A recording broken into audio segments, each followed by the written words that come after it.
Halo, pada video ini saya akan berbagi tentang persoalan ketenagakerjaan yang seringkali menjadi pertanyaan banyak orang, terlebih pasca berlakunya Undang-Undang tentang Cipta Kerja. Ini dia pertanyaannya.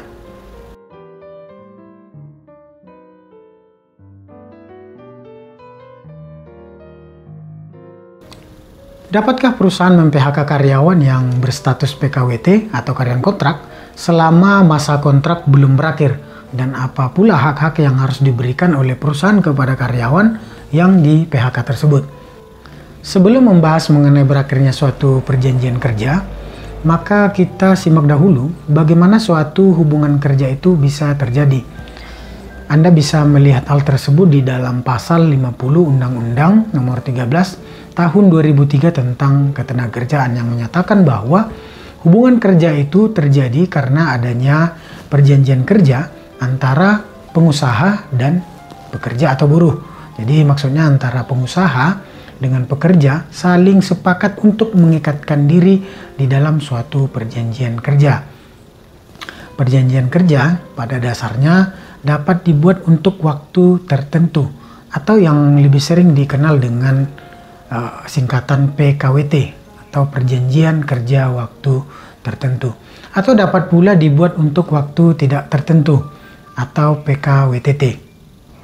Mengenai perjanjian kerja untuk waktu tertentu atau PKWT adalah perjanjian kerja antara pekerja atau buruh dengan pengusaha untuk mengadakan hubungan kerja di antara mereka dalam waktu tertentu atau untuk pekerjaan tertentu.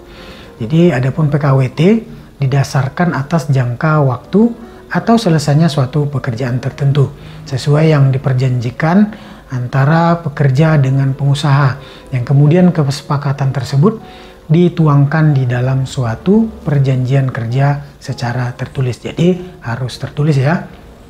Kemudian secara hukum berakhirnya suatu perjanjian kerja dapat terjadi karena alasan-alasan yang secara limitatif telah diatur di dalam pasal 81 angka 16 Undang-Undang Cipta Kerja yang telah mengubah pasal 61 ayat 1 Undang-Undang Ketenagakerjaan yang menegaskan bahwa perjanjian kerja dapat berakhir apabila yang pertama itu adalah karena pekerja atau buruh meninggal dunia. Jadi apabila si pekerja meninggal dunia pada masa kontrak berjalan, maka perjanjian kerja tersebut dianggap telah berakhir demi hukum. Jadi tidak bisa diteruskan oleh ahli waris ya. Selanjutnya, yang kedua, karena berakhirnya jangka waktu perjanjian kerja. Jadi jangka waktu tersebut adalah jangka waktu yang berdasarkan kesepakatan dibuat oleh para pihak. Artinya para pihak sendiri telah sepakat mengenai kapan berakhirnya perjanjian kerja tersebut. Jadi sebelum jangka waktu perjanjian kerja berakhir, maka perusahaan maupun karyawan tidak dapat mengakhiri perjanjian secara sepihak. Tuh, jelas ya? Tidak dapat mengakhiri perjanjian secara sepihak. Oke, yang ketiga, selesainya suatu pekerjaan tertentu. Jadi selain jangka waktu berakhirnya suatu perjanjian kerja juga dapat terjadi karena pekerjaan sudah selesai. Jadi si karyawan yang berjanji untuk melaksanakan pekerjaan sudah menyelesaikan pekerjaannya. Yang ketiga adalah adanya putusan pengadilan atau putusan lembaga penyelesaian hubungan industrial yang telah berkekuatan hukum tetap atau lebih dikenal dengan istilah inkrah van Gewichts. Kelima adalah adanya keadaan atau kejadian tertentu yang dicantumkan dalam perjanjian kerja, peraturan perusahaan atau perjanjian kerja bersama yang dapat menyebabkan berakhirnya hubungan kerja tersebut. Itulah tadi hal-hal yang dapat menyebabkan berakhirnya suatu perjanjian kerja. Pertanyaan selanjutnya, dapatkah perusahaan mem-PHK karyawan yang berstatus PKWT atau karyawan kontrak selama masa kontrak tersebut belum berakhir? Dalam kebanyakan kasus, salah satu yang juga sering menjadi alasan perusahaan mem-PHK karyawan yang berstatus PKWT adalah karena masalah kinerja karyawan yang dianggap tidak seperti yang diharapkan oleh perusahaan. Sehingga kemudian perusahaan mengambil keputusan atau mengambil tindakan dengan cara mem-PHK karyawannya. Yang perlu Anda ketahui, pada dasarnya pengusaha, pekerja, serikat pekerja, dan pemerintah harus mengupayakan agar tidak terjadi PHK. Itu diatur di dalam undang-undang.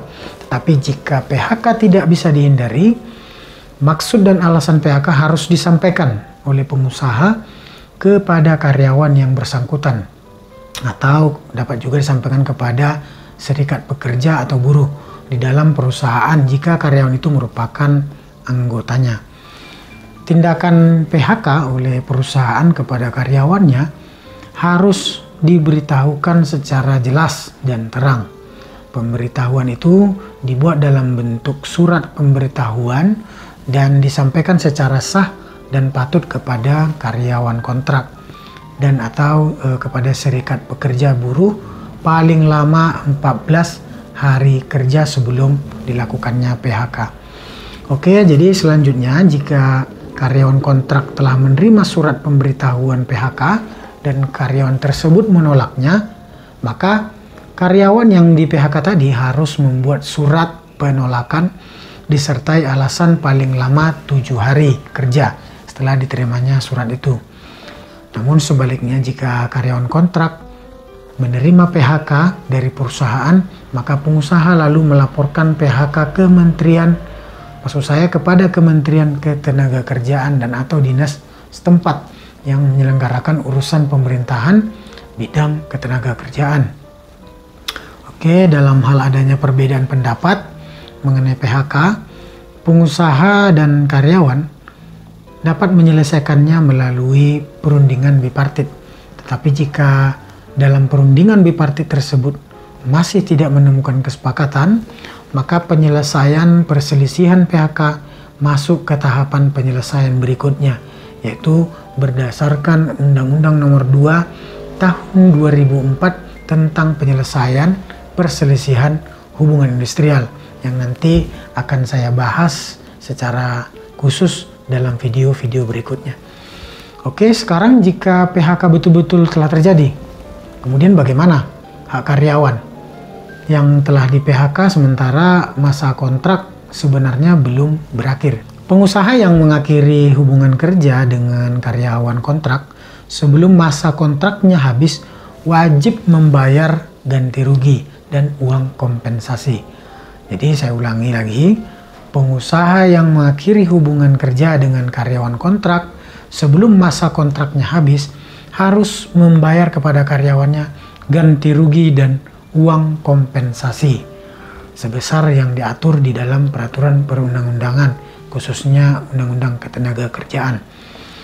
Adapun pembayaran ganti rugi dapat Anda lihat dalam pasal 62 Undang-Undang Ketenagakerjaan yang menyebutkan apabila salah satu pihak mengakhiri hubungan kerja sebelum berakhirnya jangka waktu yang ditetapkan dalam perjanjian kerja waktu tertentu, atau berakhirnya hubungan kerja bukan karena ketentuan sebagaimana yang dimaksud dalam pasal 61 ayat 1 tersebut, pihak yang mengakhiri hubungan kerja diwajibkan membayar ganti rugi kepada pihak lainnya sebesar upah pekerja atau buruh sampai batas waktu berakhirnya jangka waktu perjanjian kerja. Jadi selain ganti rugi sebesar sisa gaji selama sisa kontrak, karyawan kontrak juga berhak menerima uang kompensasi sebagaimana yang ditegaskan dalam pasal 17 Peraturan Pemerintah Nomor 35 Tahun 2021 yang menyebutkan dalam hal salah satu pihak mengakhiri hubungan kerja sebelum berakhirnya jangka waktu yang ditetapkan dalam PKWT tersebut, pengusaha wajib memberikan uang kompensasi sebagaimana dimaksud di dalam pasal 15 ayat 1 yang besarnya dihitung berdasarkan jangka waktu PKWT yang telah dilaksanakan oleh pekerja atau buruh. Sementara untuk cara pemberian uang kompensasi tersebut dapat Anda lihat di dalam pasal 15 PP 35 tahun 2021 di mana diatur bahwa pemberian uang kompensasi dilaksanakan pada saat berakhirnya PKWT dengan syarat uang kompensasi sebagaimana dimaksud pada ayat 1 diberikan kepada pekerja buruh yang telah mempunyai masa kerja paling sedikit 1 bulan secara terus-menerus. Apabila PKWT diperpanjang, maka uang kompensasi yang diberikan saat selesainya jangka waktu PKWT sebelum perpanjangan dan terhadap jangka waktu perpanjangan PKWT, uang kompensasi berikutnya diberikan setelah perpanjangan jangka waktu PKWT berakhir atau selesai. Jadi itu tadi ya. Maka bagi setiap pekerja PKWT atau karyawan kontrak yang sudah bekerja paling sedikit selama 1 bulan secara terus-menerus, yang jangka waktunya PKWT-nya sudah berakhir, berhak untuk mendapatkan uang kompensasi dari perusahaan. Uang kompensasi diberikan pada setiap kali jangka waktu PKWT berakhir, termasuk pula jika terjadi perpanjangan PKWT ya. Uang kompensasi wajib dibayar oleh perusahaan sebelum dilakukannya perpanjangan. Kemudian setelah perpanjangan PKWT berakhir, karyawan tersebut berhak untuk menerima kompensasi atas perpanjangan PKWT. Tentunya Anda penasaran berapa besarnya uang kompensasi yang harus dibayarkan oleh perusahaan kepada karyawan kontrak. Baik, besarnya uang kompensasi diberikan sesuai dengan ketentuan pasal 16 Peraturan Pemerintah nomor 35 tahun 2021 yang mengatur PKWT selama 12 bulan secara terus-menerus diberikan sebesar 1 bulan upah. Sementara dalam hal PKWT yang telah berjalan selama 1 bulan atau lebih tetapi kurang dari 12 bulan, maka dihitung secara proporsional dengan perhitungan sebagai berikut. Itulah masa kerja, kemudian dibagi 12 bulan dan hasilnya dikali 1 bulan upah. Sementara untuk PKWT yang telah berjalan selama lebih dari 12 bulan dihitung secara proporsional dengan perhitungan masa kerja dibagi 12 bulan dan kemudian hasilnya dikali 1 bulan upah. Jelas ya?